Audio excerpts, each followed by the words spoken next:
इस फिल्म की कहानी बी नाम की एक बेबी सिटर के ऊपर है जो एक 12 साल के बच्चे के साथ गपागप करती है। इसके बाद उन दोनों के साथ आगे क्या होता है ये हम आज की इस एक्सप्लेनेशन में देखने वाले हैं। हेलो दोस्तों, आज मैं जिस फिल्म को एक्सप्लेन करने वाला हूँ उसका नाम है द बेबी सिटर और ये फिल्म 2017 में रिलीज हुई थी। फिल्म की शुरुआत में हम 12 साल के कोल को देखते हैं जो बहुत ही डरपोक बच्चा होता है। कोल को इंजेक्शन, स्पाइडर और ऐसी छोटी छोटी चीजों से बहुत डर लगता था जिससे यूजुअली लोग नहीं डरते और इसी वजह से कोल को स्कूल के बाकी बच्चे भी बहुत बुली करते थे। कोल के मॉम और डैड के बीच रिलेशनशिप अच्छी नहीं चल रही थी, इसलिए वो अपनी शादी को बचाने के लिए और अक्सर छुट्टियां मनाने के लिए होटल्स में जाकर अपना टाइम स्पेंड किया करते थे। इन छुट्टियों के दौरान कोल अकेला पड़ जाता था, इसलिए कोल के पेरेंट्स ने उसके लिए एक बेबी सिटर को ढूंढ रखा था जिसका नाम बी था। बी कोल की काफी टाइम से बेबी सिटिंग कर रही थी, इसलिए बी और कोल काफी अच्छे दोस्त बन गए थे। बी के अलावा कोल की एक बेस्ट फ्रेंड भी होती है जिसका नाम मेलेनी होता है और मेलेनी कोल के पड़ोस में रहती है। अब एक दिन ऐसे ही कोल के पेरेंट्स छुट्टियां मनाने और गपागप करने के लिए आउट ऑफ टाउन जा रहे थे और बी को कोल का ध्यान रखने के लिए बोला गया था। स्कूल में मेलेनी कोल को बताती है कि बेबी सीटर्स बच्चों के सो जाने के बाद अपने बॉयफ्रेंड्स को घर पे बुलाती हैं और उनके साथ गपागप करती है। इस पर कोल मेलेनी को बोलता है कि आज वो पूरी रात जाग कर देखेगा कि उसके सोने के बाद घर पर कौन कौन आता है। रहा नहीं जाता, तड़प ही ऐसी है ना। घर आकर कोल देखता है कि उसके पेरेंट्स जाने के लिए रेडी हो रहे हैं और थोड़ी देर बाद बी भी वहां पर आ जाती है। कोल के पेरेंट्स के घर से जाने के बाद कोल बी के साथ बहुत खेलता है और वो दोनों काफी एंजॉय करते हैं। अब ऐसे करते हुए रात हो जाती है और रात को बी कोल को पीने के लिए दारू के शॉट्स देती है, पर कोल उन शॉट्स को चुपके से फेंक देता है और बी के सामने ऐसा दिखाता है कि उसने वो पी लिए हैं। इसके बाद कोल अपने बेडरूम में आता है और बी के सामने सोने का नाटक करता है। फिर बी वहां से चली जाती है और कोल उठकर मेलेनी को वीडियो कॉल करता है। कोल मेलेनी को बताता है कि आज वो देखने वाला है कि मेरे सोने के बाद घर में कौन आता है। थोड़ी देर बाद घर की घंटी बजती है और कोल चुपके से बाहर देखने के लिए जाता है। बाहर आके कोल देखता है कि बी ने कुछ लोगों को घर पे बुलाया है और वो वहां पर ट्रूथ और डेयर गेम खेल रहे हैं। इन लोगों का नाम होता है मैक्स, जॉन, एलिसन, सोनिया और सैमुअल। फिर वो लोग गेम शुरू करते हैं और बी को वहां बैठे सभी लोगों को किस करने का डेयर दिया जाता है। अभी मजा आएगा ना भिड़ो। फिर बी वहां बैठे सभी लोगों के पास एक एक करके आती है और उन सभी को किस करने लगती है। लास्ट में जब बी सैमुअल के पास जाती है तो सैमुअल ये सब देखकर थोड़ा घबरा जाता है, पर बी सैमुअल को किस करती है और उसे कंफर्टेबल फील करवाती है। किस करने के दौरान अचानक बी अपने पॉकेट में से 2 चाकू निकालती है और उसे सैमुअल के सर में घुसा देती है और वहां बैठे सारे लोग सैमुअल के सर से निकलने वाले खून को एक कप में इकट्ठा करने लगते हैं। फिर बी एक पुरानी किताब निकालती है और उसे ये डेविल्स बाइबल बताती है। बी बताती है कि पूरी दुनिया में सिर्फ यही आखिरी किताब बची है और इस किताब को पढ़ते वक्त उस पर बलि दिए गए इंसान का खून लगाना होगा और ऐसा करने से इस कमरे में जो भी लोग बैठे हैं उन सभी की इच्छाएं पूरी हो जाएगी। पर इस काम को पूरा करने के लिए उनको एक मासूम बच्चे का खून भी चाहिए और वो मासूम बच्चा और कोई नहीं बल्कि कोल ही होने वाला था। अब कोल ये सब चीजें देख रहा होता है और ये सब देखकर कोल बहुत ज्यादा डर जाता है। फिर कोल वहां से भागकर अपने कमरे में जाता है और अपने फोन से पुलिस को फोन करके सब कुछ बता देता है। इसके बाद कोल खिड़की के पास आता है और वहां से नीचे देखता है। दरअसल कोल वहां से भागने का सोच रहा था और वहां से निकलने के लिए कोल अपने कपड़ों को बांधकर एक रस्सी बना लेता है, पर अचानक कोल को बी के आने की आवाज सुनाई देती है और कोल वापस अपने बेड पर जाकर सोने का नाटक करता है। फिर बी और उसके बाकी दोस्त कोल के कमरे में आते हैं और एक इंजेक्शन लेकर कोल का खून निकालने लगते हैं। कोल को इंजेक्शन से बहुत डर लगता था, पर यहाँ पर कोल जैसे तैसे करके अपने आप को संभाल लेता है।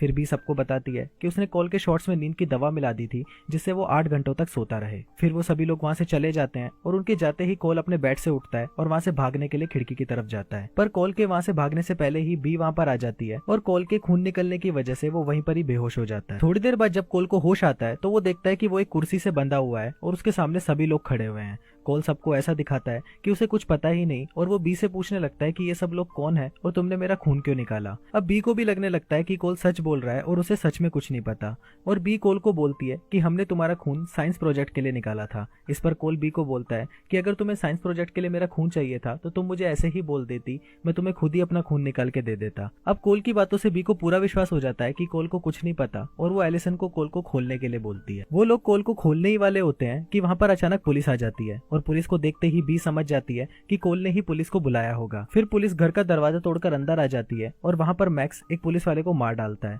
फिर बी दूसरे पुलिस वाले के पीछे आती है और वो उसे भी मार डालती है। अब इन सब में एक पुलिस वाले के हाथ से गोली चल जाती है और वो गोली जाकर सीधा एलिसन के संतरे पर लगती है और उसका एक संतरा पंचर हो जाता है। अब वो 2 पुलिस वाले तो मर चुके थे, पर उनकी वॉकी पर बाकी पुलिस वाले उनसे सिचुएशन के बारे में पूछ रहे थे और इनका रिप्लाई सिर्फ पुलिस कोर्ट्स में ही दिया जा सकता था और इन कोर्ट्स के बारे में सिर्फ कोल को ही पता था क्योंकि कोल हमेशा से एक पुलिस अफसर बनना चाहता था। फिर बी कोल से सही कोड के बारे में पूछती है और मैक्स उन कोड को बताकर पुलिस वालों को बताता है कि यहाँ पर सब कुछ ठीक है। इस सभी के दौरान कोल चुपचाप अपने हाथ पर बंधी हुई रस्सी को काट लेता है और अपने बेडरूम की तरफ भागता है। कोल को पकड़ने के लिए जॉन भी उसके पीछे भागता है और जॉन जैसे ही कोल के पास पहुंचता है तो कोल उसे धक्का देकर ग्रिल से नीचे फेंक देता है। जॉन जैसे ही नीचे आकर गिरता है उसकी गर्दन एक नुकीली ट्रॉफी पे घुस जाती है और वो वहीं टपक जाता है। फिर कोल अपने बेडरूम की खिड़की से घर से बाहर निकल जाता है और अपने घर के बेसमेंट में जाके छुप जाता है। बेसमेंट में बहुत सारी मकड़ियां होती है और कोल को मकड़ियों से बहुत डर लगता था, पर कोल इस बार अपने इस डर पर काबू पा लेता है। थोड़ी देर बाद सोनिया कोल को ढूंढते हुए उस बेसमेंट में आ जाती है और कोल सोनिया से बचने के लिए उस पर एक रॉकेट चला देता है।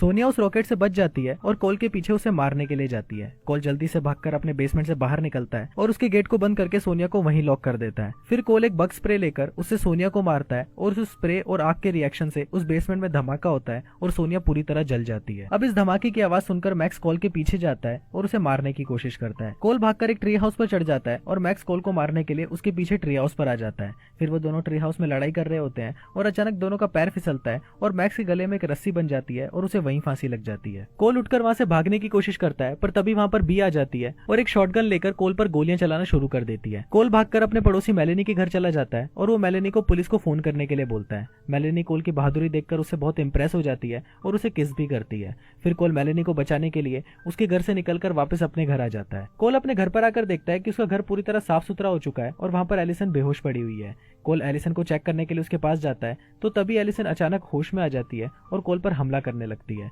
एलिसन जैसे ही कोल को मारने के लिए उसके पास आती है तभी वहां पर बी आ जाती है और अपनी शॉटगन से एलिसन का सिर उड़ा देती है। फिर बी कोल को मारने के लिए उसके पास आती है और तभी कोल बी की बुक को उठाता है और उस बुक को जलाने की धमकी देता है। ये देखकर बी डर जाती है क्योंकि उसके पास सिर्फ ये एक ही बुक थी, इसलिए बी कोल को नहीं मारने का प्रॉमिस करती है। बी कोल को बताती है कि उसने इस बुक का कई बार इस्तेमाल किया है और इस बुक से उसकी कई इच्छाएं पूरी भी हुई है। बी कोल को यह भी बताती है कि वो पहला बच्चा नहीं है जिसने उसे फंसाया है, बल्कि बी इससे पहले बहुत सारे बच्चों का इस्तेमाल कर चुकी है। फिर बी कोल को बोलती है कि अगर तुम पुलिस को बुलाकर ये बताओ कि ये सभी लोग तुम्हें मारने के लिए आए थे और इनसे बचाने में मैंने तुम्हारी हेल्प की है तो मैं ये शहर छोड़कर यहाँ से चली जाऊंगी। पर कोल बी को बोलता है कि अगर तुम यहाँ से दूसरे शहर चली गई तो वहां जाकर तुम दूसरे बच्चों का इस्तेमाल करोगी, और ये बोलकर कोल उस बुक को जला देता है। फिर बी उस बुक पर लगी आग को बुझाने की कोशिश करती है और तभी कोल मेलेनी की डैड की कार को लेकर आता है और उसे अपने घर में ठोक देता है और बी उस कार के नीचे दब जाती है। थोड़ी देर बाद पुलिस वहां पर आ जाती है और तभी कोल के पेरेंट्स भी वहां पर आ जाते हैं। अब सब कुछ ठीक हो चुका था। मेलेनी और कोल एक दूसरे के करीब आ गए थे। कोल ने अपने सभी डरों पर काबू पा लिया था और कोल ने यह भी प्रूफ कर दिया था कि उसे अकेले रहने के लिए किसी भी बेबी सिटर की जरूरत नहीं है। और कुछ इसी तरीके से ये फिल्म यहीं खत्म हो जाती है।